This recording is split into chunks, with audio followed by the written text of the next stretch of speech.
Crucible is a story that was written during a time of fear in America. It has obvious allegorical parallels to events that were ongoing at the time of writing. These parallels are hard to detect, that is if you're lacking some historical knowledge. Before we go further, we need to cover that underlying history. It all starts at the end of World War II.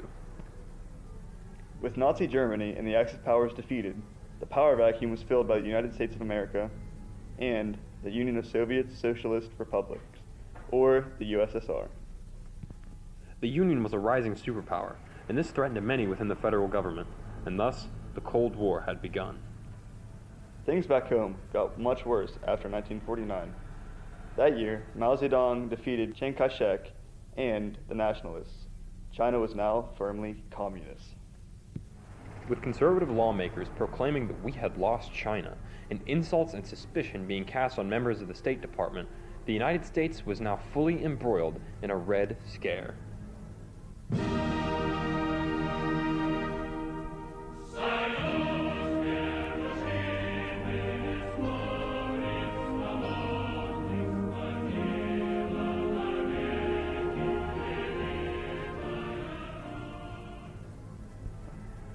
To be fair, there definitely was infiltration from the Soviet government.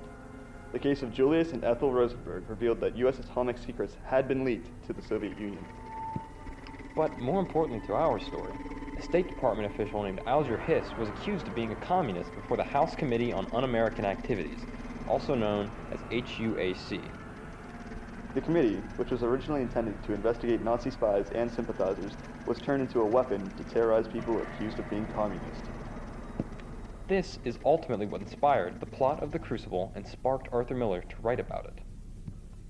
And now, to get a better understanding of the story and Miller's connection with it, we have a vintage, never-before-seen, exclusive interview with Mr. Miller himself.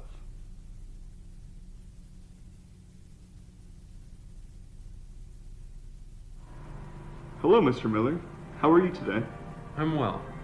Good, because I'd like to talk to you today about The Crucible. All right. To start off, what moved you to write the play? In short, it was Senator McCarthy's fear-mongering about creeping communism and the House Un-American Activities Committee's capitulation to that fear-mongering. What do you think prompted McCarthy to do this? Who can know? What we can know is that it was not entirely an illusion. There was a grain of fact within McCarthy's paranoia. Mao Zedong went out in China, and Italy had the largest communist party outside of Moscow. His fears were not entirely unfounded. So you were afraid of communist takeover as well? Not quite. I had no love for the USSR, but at that time, the opinion of myself and many others was that capitalism had nothing more to say, its final poison bloom having been German and Italian fascism. My views have shifted since then, of course. But I was never as paranoid as McCarthy. I'm beginning to understand your perspective to quite an extent. Would you say The Crucible related a lot to your own life? If you had asked me in 1953, I would not have agreed nearly as strongly as I would after what happened in 1956. Could you elaborate? A dear friend of mine, Hailey Lusk, was brought before the Red Hunting HUAC, just as many artists, writers, and filmmakers were before him. And how did that go for Mr. Kazan? For him, quite well. For others, not so. Hailey was asked to name fellow Communist Party members, himself previously being one. And he did. He named names for fear of blacklisting, but naming names would ultimately do that for him. I see. What were you referring to with your after 1956 comment? Right. I was called before HUAC just as Hailey Lusk was before. The difference between him and I, of course, was that he named names and I did not. And for that, the Congress hit me with a contempt of Congress charge the following year. How exactly were you led to be brought before the HUAC? I was trying to get a passport to attend the Belgian opening of their production of The Crucible. I was about to renew my passport when the committee jumped at the opportunity to bring me in. With Marilyn at my side, I told them I could not use the name of another person and bring trouble to him. Amazing, Mr. Miller. Did that, contempt of Congress charge hold, though? No, an appeals court decided that Chairman Francis Walter had misled me. He had promised me that I would not be asked to name names. That turned out to be a lie. It seems as though life ended up paralleling your art, Mr. Miller. Yes, I would say so. Even before my run-in with the committee, Proctor mirrored many of my thoughts and feelings. His refusal to name names I portrayed as a positive good, to give the audience the notion that betraying your friends is cowardly, deceitful, and plainly malevolent. So, is Abigail Williams supposed to be Mr. Kazan? And are you supposed to be John Proctor? I feel as though the information you've divulged has only led to more questions. Maybe so. Are you experiencing head cramps from the hardwood floor? Yeah, bruh. Is it impossible to get comfortable? Yeah, bruh. Then I have a solution for you. Introducing the Comfort 2000, the piece of furniture to suit every need in the book. How does it work, bruh? The Comfort 2000 is the easiest mechanism. Just grab your favorite blanket, lay down, and that's it. Great for any scenario. Reading, doing your homework, watching TV, and so much more. Call today. Thanks, Comfort 2000. Comfort 2000 may cause comfort, support, tiredness, lethargy, going comatose, combustion, dizziness, explosions, near-total annihilation, World War III, the inevitable reckoning of the Antichrist, the return of McCarthyism, small bruises. Mrs. Gurdish, please give us an on this problem. According to all known laws of aviation, there's no way we should be able to fly. Its wings are too small to get its fat little body off the ground. We, of course, fly anyway because we don't care if these things impossible. The 17th century was a rather tumultuous time in European history. The feudalist power structure was beginning to crack, largely due to the Black Death. With the fall of feudalism came the rise of capitalism. With the new economic order on the horizon, new economic conditions had to be made for that system to be sustained. The feudal lord's position of power had now been replaced by the capitalist's position, the owner of the means of production. This was pretty good for some people, in particular, men. There was now some possibility of social mobility, unlike the previous rigid caste system that existed before. However, unlike before, women had basically no chance of making it up to the heights of feudal power through marriage. In fact, women lost some of the rights that they had under feudalism. Not to say that they were completely equal to men under feudalism, of course not. But it is true that they lost many of the rights that they once had. For example, many women were disallowed from owning their husband's property after his death. They were disallowed from working certain jobs such as midwifery, which we will get back to that in just a moment. And in many cases, they were disallowed from being in certain guilds. Now, as to midwifery, why were women disallowed from that after the 17th century? The less extravagant answer is that under this very early form of capitalism, women were now valued more so as homemakers and as the raisers of the next generation of children who would go on to work for the capitalist. Which is all fine and good, but, you know, it's not as interesting as the other answer, which is that it was due to witchcraft. Finally, we have come full circle with one of the most pertinent topics at hand, witchcraft. So, what is the definition of witchcraft? Well, according to the Merriam-Webster dictionary, it is the practice of sorcery or magic. That's very helpful from the Merriam-Webster dictionary. I'm being sarcastic, of course. But I think another definition would be more useful. I would say that witchcraft is really a mark of who society deems as unacceptable or as not conforming to what they expect. Particularly, what society expects from women. Look, for example, at one of the first people to be accused at the Salem witch trials, Tituba. Tituba was a slave. She was black. She didn't speak like they spoke. She didn't have the same culture that they did. Or Sarah Good, who was a homeless beggar. Both of these women were not the typical Puritan woman. So not only were the trials used as a cudgel against non-conforming women, they were used as a means to obtain wealth. We see this again with the Putnam family. They are arguing over land. They want more land. Who knows how many witch hunts, not just in America, but also in Europe, were done for wealth.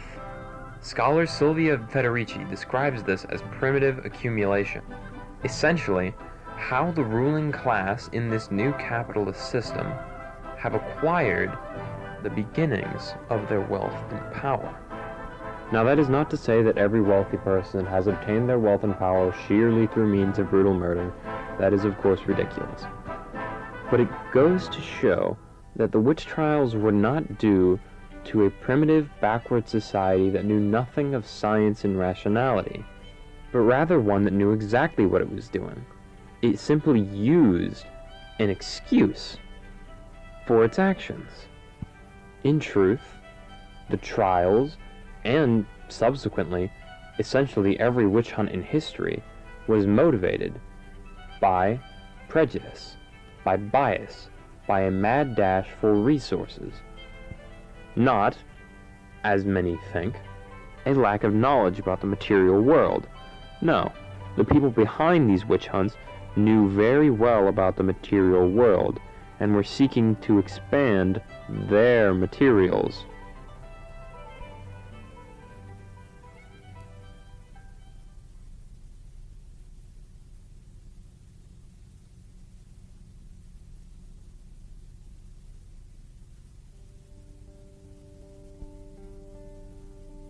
The Salem witch trials began January 1692, when 9-year-old Elizabeth Parris and 11-year-old Abigail Williams began having bouts of contorting wildly, screaming, and making strange sounds. Upon investigation, local doctor William Griggs determined that the children were definitely bewitched. You can't be serious. Super duper bewitched, possessed, cursed. Kind of sad, really, but my medical books have nothing on the subject. Are you sure? Yep, that's about all I got. Where are you going?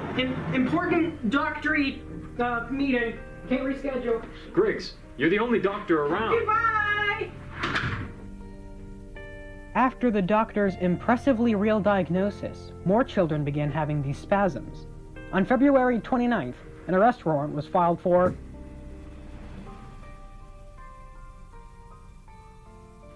Well, that checks out. March 1st, 1692 came around with 3 women in the court.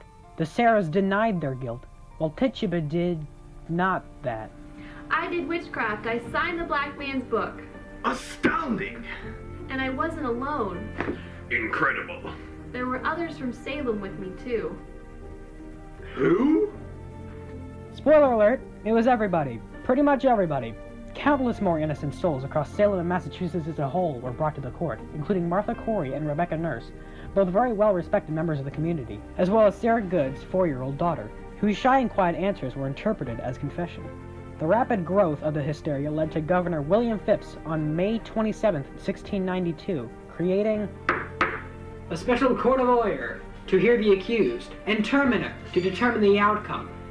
The first to be heard by these special courts on today, June 2nd, will be Bridget Bishop, known in this town for 2 things: gossip and just relentless promiscuity. Despite the unsettled views of the public, Bishop was quick to assert, I'm as innocent as the child unborn. Nah, What? nah, wrong. Governor, please. Look, I have been waiting in agony for the past, 20 seconds to hit something with this hammer. Gavel. Tomato, potato, guilty! Bishop was the first in a long line of death sentences, being hanged on June 10th on what would one day be known as Gallows Hill. It didn't take long for some to wisen up. 5 days after Bishop's hanging, Cotton Mather, a respected magistrate, wrote a letter imploring the court to disregard evidence based on dreams and visions. The court disregarded this, hanging 5 in July, 5 more in August, and 8 in September. 7 others died in jail, and Martha Corey's husband, Giles, a 71-year-old man, was pressed to death with stones.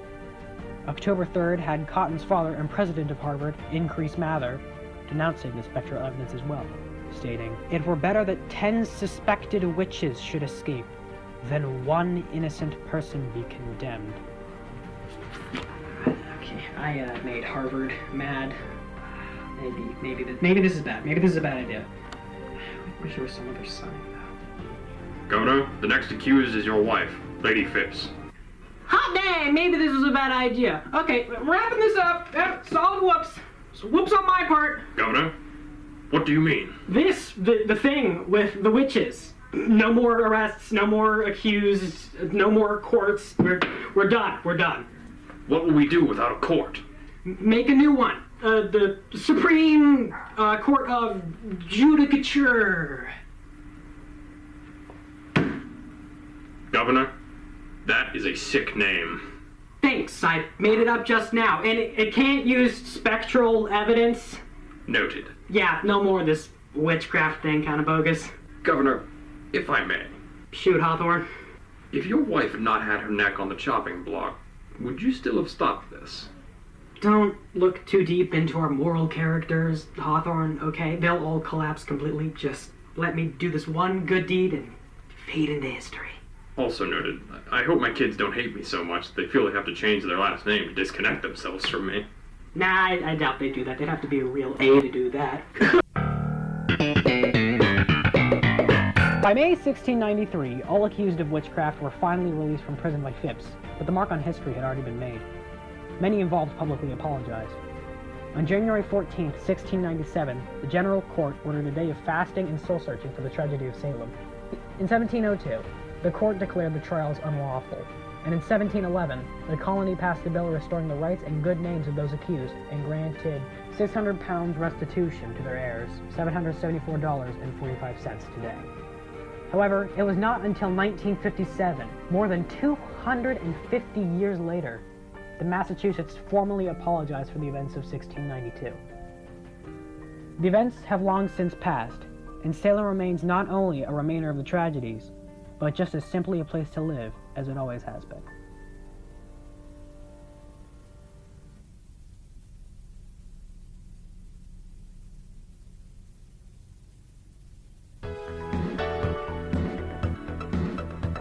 So the first question I have for you is, what do you do for fun in the city, Mr. Gilfisherman? Well, for one thing, I like the fish. There are several wonderful things about my hometown, but if I had to pick one thing, it would definitely be shopping. I like to take care of my boat and eat the fish.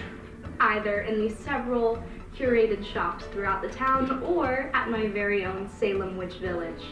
Mostly just skate, to be honest. I like to go to stores, buy things, do a fish. What is your favorite thing to do in Salem? Spend money. It's my favorite thing to do everywhere. No, I just skate. That's it. I just skate.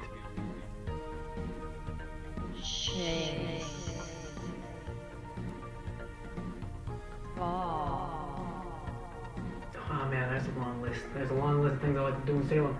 But if I had to narrow it down, I think it'd have to be playing pool. In second place, the fishing. Is it evident that the Salem witch trials occurred here hundreds of years ago? I mean, not really, but like, sometimes there are bad vibes in the city, I'll be honest. Salem, now, can you repeat that? The Salem witch trials? Okay, so Salem witch trials. We got like a time period? I think that it most certainly is. With the witches, yeah, but I got an point, but with the witches in the water, were they messing with the fish? Because we have several, like I said, specialty shops dedicated to it, as well as historical monuments and different attractions for tourism. Do you think the Salem witch trials has affected your day-to-day life? I mean, other than the bad vibes, nah. Although, come to think about it, I think the skate park is kind of haunted. Personally, I feel as though it has, because I've profited from the mass tourism that is accredited to the witch trials occurring. Did you see any ghosts there or something? Nah, but it is named after some kid who died there. I don't think it's really affected me all that much.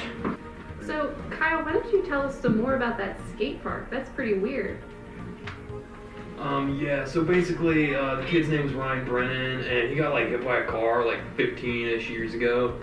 I don't know if that has to do with witchcraft, but it is kind of bad vibes. Please help me. It is me, Giles Corey, from the Salem Witch Trials.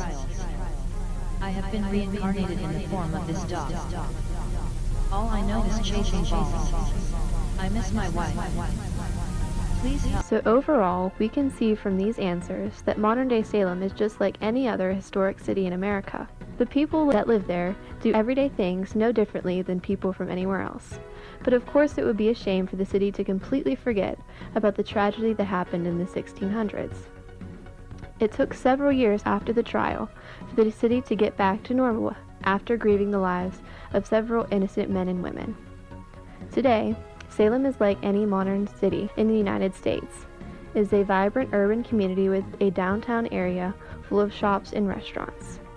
There are many outdoor cafes, ethnic eateries, fine dining establishments, malls, department stores, and open markets in our downtown retail district. Salem also has a waterfront with 18.5 miles of shoreline and 7 public beaches for recreational and commercial use. Over 1 million people visit Salem every year. Most of the tourists visit the town's museums and historic architecture to learn about Salem's rich history. Salem is a pedestrian-friendly city with easy access to its downtown attractions. Salem, Massachusetts is home to the grand mansions that housed many of the country's first millionaires. Salem is proud to be home of an up-and-coming artist community. While visiting Salem, many tourists decide to take a historical tour to enrich their understanding of the town's rich history. The Salem witch trials were a crucial turning point for America. Before the trials, religion and superstition were very important, and after the witch trials happened, rational thinking became more and more important. This has made our court system far more reliable in making correct accusations based on real evidence rather than religious beliefs or suspicions. The abuses of the Salem witch trials would contribute to the changes in the U.S. court procedures, playing a role in the advent of the guarantee of the right to legal representation, the right to cross-examine one's accuser, and the presumption of innocence rather than of guilt.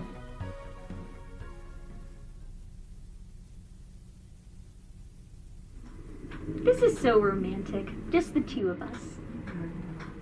The anniversary. What was that? I don't know. Our side.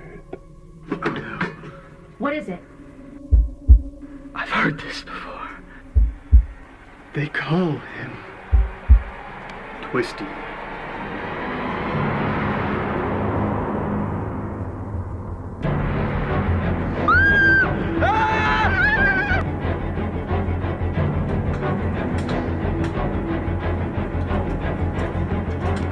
Oh no.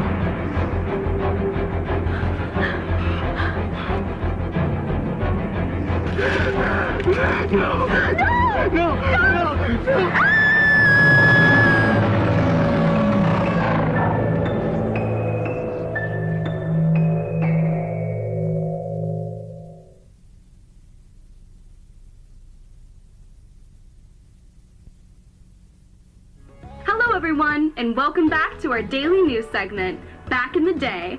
I'm Samantha Hindman. And I'm Sage Sneith. Today we're talking about a topic that's been around for centuries.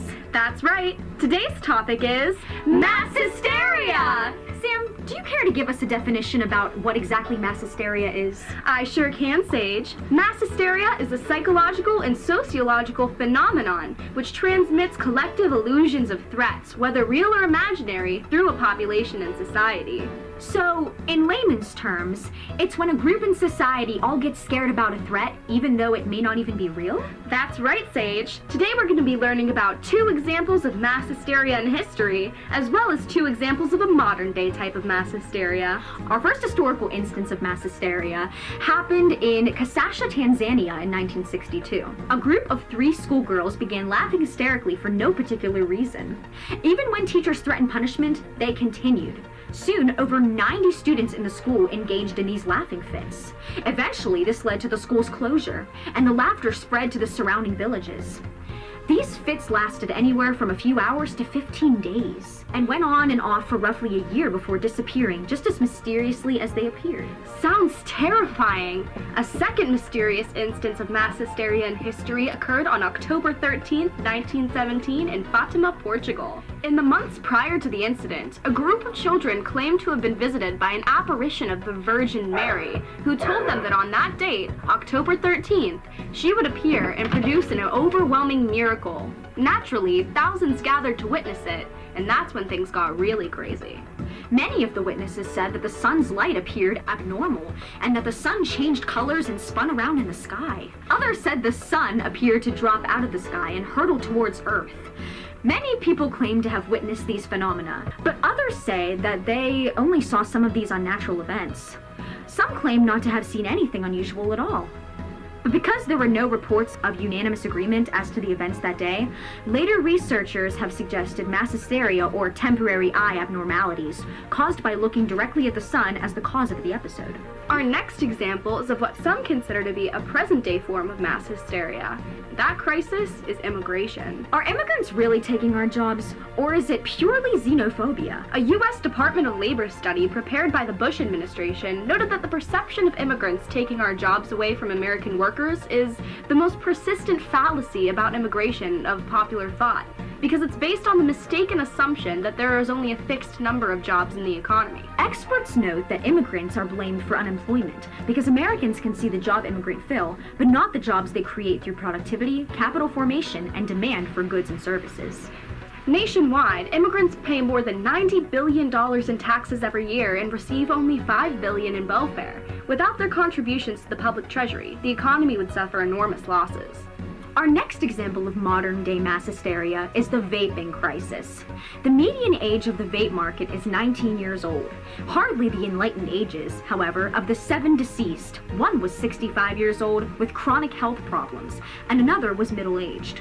But both their CODs must come into question. The media neglects to point out that there were very recent afflictions that appeared suddenly, not a long-term illness, such as lung cancer, which may take decades to detect. Not only this, but did any of them consider that tobacco smoking causes 1.5 million deaths each year? More than 16 million Americans are living with a lung disease caused by tobacco. Some suspect that the recent vaping backlash is a political ploy to give Big Tobacco back all of the customers it's recently lost.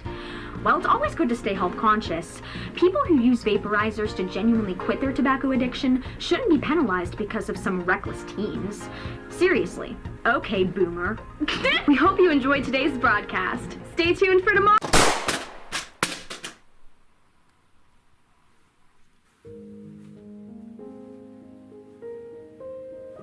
The year was 1992. 300 years ago, tragedy befell the small town of Salem, Massachusetts, creating one of the most notorious bouts of mass hysteria known the world over. Though the effects of the tragedy today on the people of Salem vary between them, none can argue the effect of Arthur Miller's play The Crucible in attempting to deal with the political crises of the time. I may not look it, but I was around in 1992 for the creation of this here tape. The 6 of us operated under Gurdish Productions, and we have Down in History to thank for allotting us a budget of 30 cents and 3 pizzas to create our dream project. A Crucible Project, you might even say. And though we had been notified at the time that it was the first and last time that our 75% documentary, 25% mockumentary, and 100% avant-garde high school English project would be shown to the masses, I took it upon myself to make sure that that would not be the case. And I hope that you learned something. I hope that you take something from this. Whether it be, do not accuse each other of witchcraft, or do not hang each other because you don't like each other. Or, oh my god, Alex, how long did it take to create this project? Are you still alive? No! The real life use of this project may be indeterminate, based on the circumstances in which it was intended to be created. But I hope that whether it be from the information you have learned, or from the sheer ridiculousness of some of the things that may have caused this grade to go down from an A+. I hope you had a good time, and I hope you enjoyed it. Now, I do not like to self-advertise, but if you could look up on Kickstarter, if you could look up The Crucible Project, AP English 2020, Gurdish Productions, you will see on there is a Kickstarter online to get this documentary back on the air and to convince, I should have put it on petition.org. I should have put it on petition.org. One moment. I still have the gavel. We made this in 1992. I have not moved the gavel since 1992. I have to go. Thank you so much for watching. Take care. Don't hang people. I have stuff to do. Wait a minute. Is it actually called change.org? Oh, goodness gracious. I just gave my important information to petitions.org. I think I just signed up for a fishing website. Hey, you say something about fishing? Shut up, you fisherman!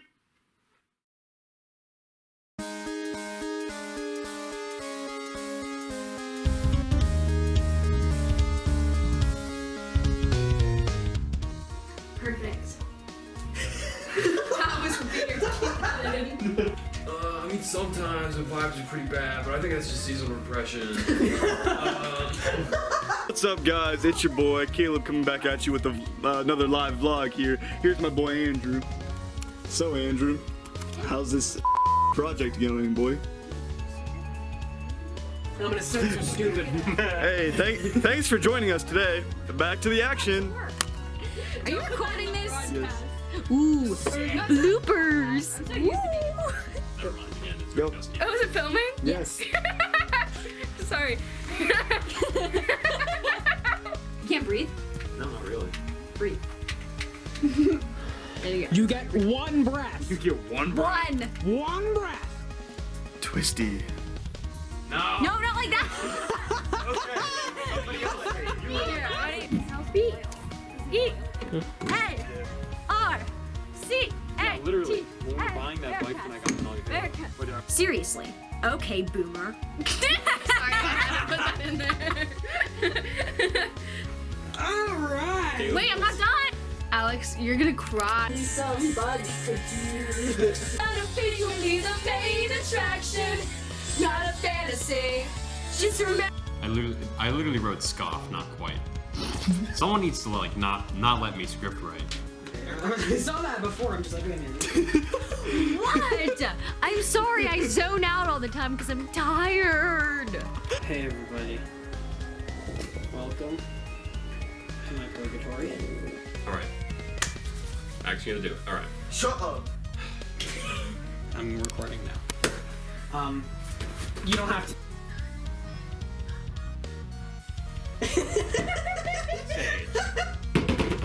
Order in the call.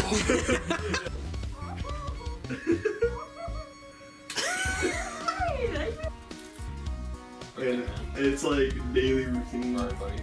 Yeah, no, 2 days ago, I came home and literally, for like 30 seconds, I was walking, I was sitting on my bed, I got up and farted all the way until I got. Why don't you just go to the bathroom and fart like normal human? Because I do, and then people are always in there, and I'm like, how am I gonna fart now? So now I have to leave looking like a weirdo, coming into the bathroom for no reason, actually when I was coming to fart. Stop! No. He needs the audio! Yes, I know that. But what are you doing? Something's weird. Stop.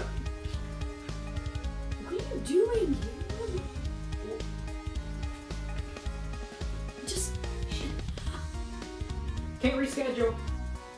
Hey everybody, welcome to my reality TV show. This is what it's like to lose your life trying to edit a project for 2 entire days doing absolutely nothing else. Hi, Bubbles. Beep, beep, beep, beep.